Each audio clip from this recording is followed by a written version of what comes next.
দাদা, সায়ন্তিকা ব্যানার্জি তৃণমূলের বিধায়ক, তিনি বলছেন যে এত বড় দল প্রত্যেককে গিয়ে গিয়ে শাসন করা যায়। দেখুন, সায়ন্তিকা দেবী সদ্য এমএলএ হয়েছেন দলের বদান্যতায়, নেত্রীর বদান্যতায়। তাকে তো দলকে ডিফেন্ড করতে হবে, আমি এর মধ্যে কোনো অন্যায় দেখি না।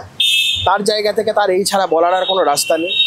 তবে এই অতীতগুলো জানেন না যে মমতা বন্দ্যোপাধ্যায় তৎকালীন যে বামফ্রন্ট জমানায় যখন এই ধরনের ঘটনা ঘটতো, তখন মমতা বন্দ্যোপাধ্যায় কী কী করতেন। শাসক দল হিসাবে তৃণমূল কংগ্রেসের তো ন্যূনতম দায়িত্ব আছে। সে দায়িত্বগুলো তৃণমূল কংগ্রেস যদি পালন করতো, প্রশাসনকে যদি প্রশাসনের মতন কাজ করতে দিত, আজকে এই দিন আমাদের দেখতে হতো না। দাদা, কার্তিক মহারাজের বিরুদ্ধে যে ধর্ষণের অভিযোগ, সেই সংক্রান্ত গতকাল একটি মামলাও ছিল, সেখানে কি হলো যদি একটু বলেন। কার্তিক মহারাজের আজকে যে মামলাটা যখন হিয়ারিং হচ্ছিল, রাজ্যের যিনি অ্যাডভোকেট জেনারেল তিনি হঠাৎ এসে বললেন যে রুদ্রদার এভাবে মামলা হচ্ছে কেন, ইন ক্যামেরা প্রসিডিং হচ্ছে কেন। আমরা কোর্টের কাছে প্রেয়ার করেছিলাম, যেভাবে কার্তিক মহারাজ আগের দিন কোর্টে এসেছিল তাই ছবি নিয়ে যেভাবে তাকে মেলাইন করা হয়েছে, তৃণমূলের নেতারা, কর্মী সমর্থকরা যেভাবে তার ছবি দিয়ে নাম লিখে যেভাবে মেলাইন করেছে, এইভাবে তো পার্সোনালি তার ক্যারেক্টার অ্যাসাসিন করা হচ্ছে একটা সাধু মানুষের, যিনি পদ্মশ্রী প্রাপক। তো এই জায়গা থেকে আমরা অ্যাপিল করেছিলাম কোর্টের কাছে, কোর্ট সেটা বারবার আমাদের প্রেয়ারটা মেনে নিয়েছিল এবং আজকে দাঁড়িয়ে রাজ্য সরকারের তরফ থেকে অ্যাডভোকেট জেনারেল এটা নিয়ে আপত্তি তুললেন। এটা থেকেই তো স্পষ্ট যে রাজ্য সরকার বা শাসক দল ওনাকে কীভাবে কালিমালিপ্ত করতে চায়। তো এই পয়েন্টে আমাদের কোর্ট একটা ফর্মাল অ্যাপ্লিকেশন ফাইল করতে বলেছেন। সোমবারে পরবর্তী হিয়ারিং হবে। ইন দি মিন টাইম কোর্টকে অ্যাসিওর করেছে রাজ্যের অ্যাডভোকেট জেনারেল যে তারা কোনো স্টেপ নেবে না। 2013 সালের পর, মানে এতদিন পরে, একদম বোগাস এবং ফালতু কমপ্লেন। এটা আমরা যখন কোর্টে অন মেরিট হিয়ারিং করবো, আমাদের এটা সম্পূর্ণভাবে আস্থা আছে কোর্টের উপরে যে এই মামলা কোনোভাবে দাঁড়াবে না। দাদা, কসবা কাণ্ডে নির্যাতিতার আইনজীবী হিসাবে যাকে আমরা দেখছি, অরিন্দম কাঞ্জিলালের বিরুদ্ধে তুমি একেবারে ফেসবুক পোস্টে লিখেছো যে এই ঘটনায় তার ভূমিকা যথেষ্ট সন্দেহজনক। কেন সন্দেহজনক মনে হচ্ছে? এই অরিন্দম কাঞ্জিলালের যে ভূমিকা, সেটা নিয়ে যে সন্দেহের কথা আমি বলেছিলাম, তার বাড়ির লোক, তার বাবা পর্যন্ত তো বলেছে সে তাদের আইনজীবী নয়। ওকালাতনামা না থাকা, সই থাকে না থাকা সত্ত্বেও সে অ্যাপিয়ার করেছে। সে এমন তো না যে কাউন্সিল কোনো মামলায় তাকে কেউ কোনোদিন অ্যাপিয়ার করতে দেখেনি। হঠাৎ করে আমি নির্যাতিতের আইনজীবী বলে ডেরা পিটিয়ে বেরিয়েছে। এখন ওর বাড়ির লোকই তো বলছে। আর এই প্রশ্নগুলোর কোনো অবকাশ থাকে না। আমি যে জায়গায় ঢিলটা মেরেছিলাম প্রমাণিত হলো যে সত্যি ঠিক জায়গাতেই মৌচাকেই ঢিলটা পড়েছি। এখন এটা দিনের আলোর মতন স্পষ্ট যে বিষয়টাকে গুলিয়ে দেওয়ার জন্য বা বিষয়টাকে ডাইলিউট করার জন্য তৃণমূলকে ইমপ্লান্ট করেছে। তিনি যে প্রত্যেকটা সাংবাদিকের সাক্ষাৎকারে বলেছেন যে আমার কাছে প্রথম ফোন এসেছিল নির্যাতিতার আইনজীবী, তিনি তো একেবারে প্রকাশ্যে কথা বলেছে। ওর ইনফ্যাক্ট যে মেয়েটা অ্যাডভোকেট অ্যান্ড রেকর্ড প্রথমে যার ওকালাতনামা ছিল, সেও তো পর্যন্ত নেগেট করেছে। ও বলছে আমার জুনিয়র। সে বলছে জুনিয়র, সে নিজেই কোনোদিন কোর্টের মুখ দেখলো না, সে আমার সিনিয়র হয়ে গেল। জীবনে কোর্টে প্র্যাকটিস করলো না, সে আমার সিনিয়র হয়ে গেল। মানে এর থেকে আর লজ্জা কি হতে পারে? যে যাকে জুনিয়র বলে পরিচয় দিচ্ছে, সেই জুনিয়রই উচ্ছাই করে দিচ্ছে।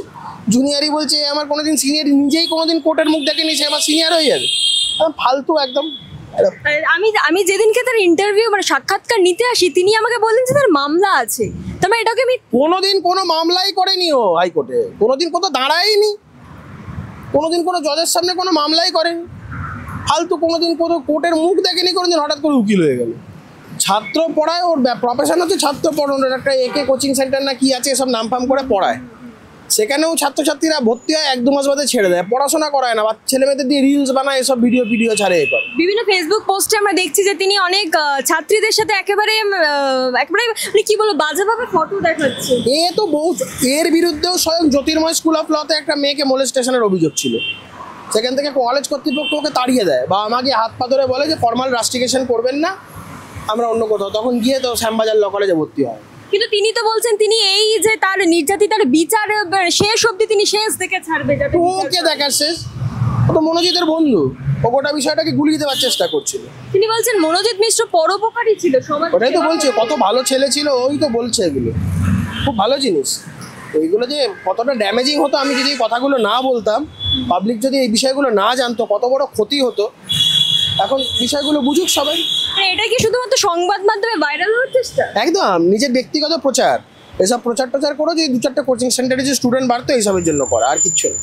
দাদা, মনোজিৎ মিশ্রের আইনজীবী তিনি একেবারে অভিযোগ করছেন যে মনোজিৎ মিশ্রের গলায় নাকি লাভ বাইট পাওয়া গেছে। আমি জানি না কোর্টে এগুলো বলা যেতে পারে, কিন্তু পাবলিকলি এই ধরনের কথাবার্তা, রেপের মতন একটা অফেন্স যেখানে ইনভলভ, সেখানে এরকম পাবলিকলি এই ধরনের মন্তব্য করা, একটা মহিলার চ্যাস্টিটি নিয়ে প্রশ্ন তুলে দেওয়া, এগুলো ঠিক জিনিস নয়।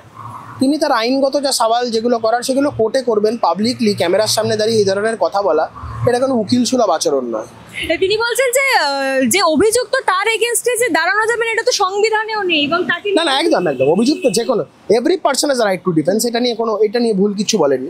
নিশ্চয়ই দাঁড়াতে পারেন, যে কোনো উকিল দাঁড়াতে পারেন, কিন্তু তার এই পাবলিকলি মন্তব্য কোনো করা উচিত নেই। আর দাদা শেষ প্রশ্ন একটা, এই যে কলেজের ইউনিয়নগুলো যেগুলো চলছিল হাইকোর্টের তরফ থেকে নির্দেশ দেওয়া হচ্ছে সেগুলোতে যাতে বন্ধ করে আমি শুনেছি, এখনো দেখা হয়নি। যদি সেটা হয়ে থাকে এই রায়কে স্বাগত জানাচ্ছি। দেয়।